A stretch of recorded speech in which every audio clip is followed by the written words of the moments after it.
Chapter 25. Shooting. Jay's four-wheeler was parked at an angle in the driveway. Jay was always welcome at her house, but he never came over to really visit. Something must have been up. There was a plastic gun case bolted to the front rack of the vehicle, a bundled-up pair of white camouflage jacket tied to the back seat and a bungee cord. I walked in and heard Mom and him talking in the living room. She was still dressed from work, and he was in full winter camo as well. "There's my hunting buddy," he said. And Jay popped by to see we were doing another coyote hunt, Mom said. "You never told me you threw up last time." "You had to keep one thing secret," I said, giving him a look of confusion and disdain. "I straight up told everyone," Jay said. "The comedy gold right there. I ain't even sorry." "Tank's full," I said to Mom. "Supper will be ready soon, but you guys can go out for a bit. Why don't you brave hunters go kill something and come back for pork chops?" "Nice," Jay said, starting for the door. "I guess so. It's all I could manage before he grabbed me on his way out."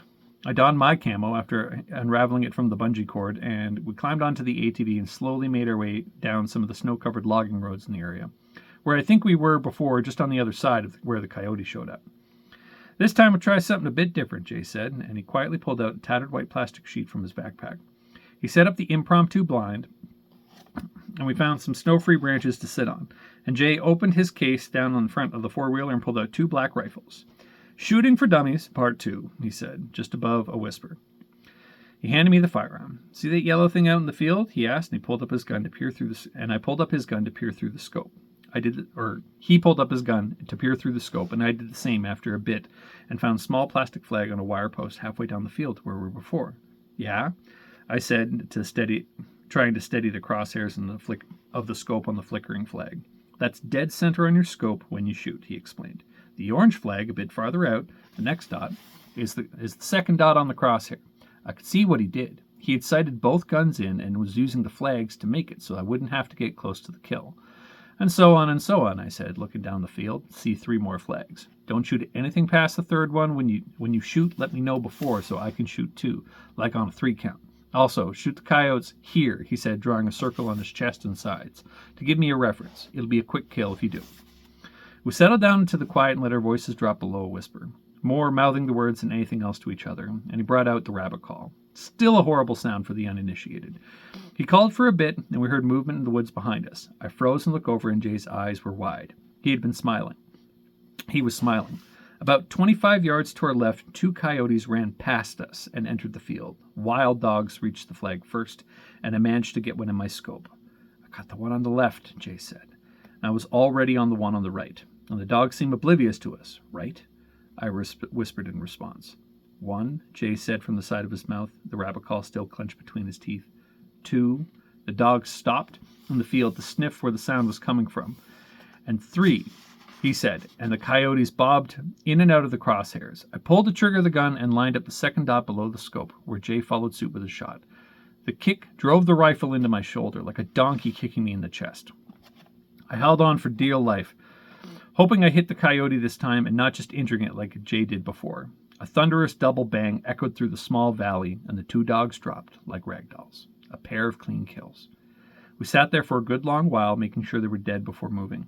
Jay got up first, slowly walking to the dog, loading another round into his rifle and poking the dead dog in the eye before assuring me it was okay to relax.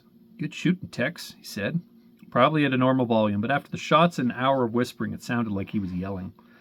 "There sure are a lot of them out here," I said as we dragged the bodies to the bush nearby. "We'll never get them all. We just need to make sure they don't get the hogs and the chickens and have a healthy fear of us rednecks," he replied.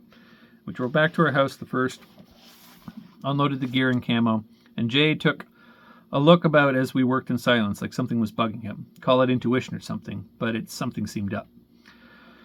"You okay?" I said, the apparent signal I needed to get him to talk. "No," he said. "2 clean kills and you're not okay?" I asked. "The hunt was fine. It's Kylie," she grumbled. "We're having a bit of a tiff." "What's up?"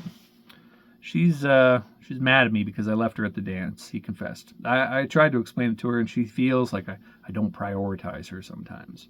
"Prioritize her before what?" I asked. "The only thing you spend more admiration on in life is Mexi Prize."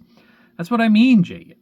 It's like I put school or hunting on some sort of list ahead of her. I just do stuff. I don't think about priorities." "But she's the best thing you got going for you," I told him. "I know that," he said. "The girl's about 5 pay grades higher than my affections for her, and the whole damn world knows it." "I'm sorry I'd save my ass to get in trouble with your girlfriend," I said. "Oh, it's not that," Jay explained. She said she wasn't mad about me doing what I did, just not letting her know. Oh, well, that's good, I said. I guess I have something to do about it, Jay said. Any ideas? I know we haven't been cousins for long, but I'm not really someone you want to ask about woman problems, I laughed. You and Sarah seem to be getting close, he asked. Or he said. You can barely hit a coyote, but I bet you got shot with that one. Yeah, it's a little more complicated than it looks, I said, hoping not to explain it, but knowing I probably would. I dug her out when her blower died a while back, and she kissed me, but she's not looking for a boyfriend, and we were both leaving for college. Damn, friend zoned by the girl that would date you if you were both stupider, Jay joked. A surprisingly accurate description there, Romeo, I said. Look, just tell Kylie you're sorry. Make sure you say it over a nice date. I got paid for being sorry now, Jay complained. You always pay for being sorry, Jay, I said. We both laughed, headed into my house for supper. Chapter 25. Hope you guys liked it. Links for the books are in the description below, and we will see you guys later.